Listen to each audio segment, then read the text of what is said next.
Inilah tragedi KM50, sebuah tragedi mengerikan penuh misteri yang membuat heboh Indonesia di tahun 2020. Ada banyak sekali keanehan dan kejanggalan dalam tragedi ini. 6 orang kehilangan nyawa dengan cara tragis. Namun anehnya, ada 2 versi berbeda mengenai detik-detik keenamnya menemui ajal. Selain itu, ada beberapa hal di luar logika manusia yang ditemukan di TKP. Pada tanggal 6 Desember 2020, sekitar pukul 10 malam, 10 mobil rombongan Habib Rizik Syihab bergerak dari Sentul menuju Karawang untuk menghadiri acara pengajian. Rombongan melewati jalur tol Jagorawi menuju arah Jakarta Cikampek.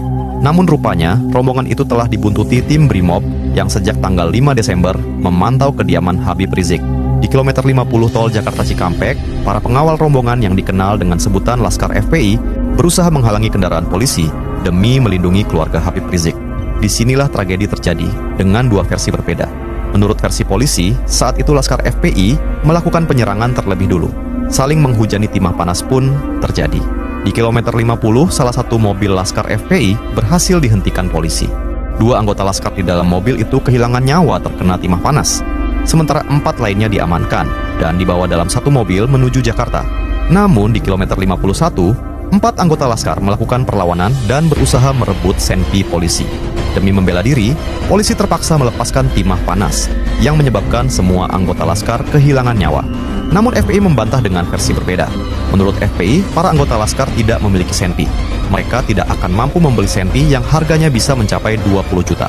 FPI mengklaim 6 anggota Laskar diculik, kemudian disiksa dan dieksekusi polisi tanpa ada perlawanan. Hal itu diperkuat bukti rekaman suara saat kejadian, di mana para Laskar terdengar menangis dan meminta tolong. FPI juga mengungkap bukti bekas luka di tubuh para korban, yaitu adanya lebam di area alat vital.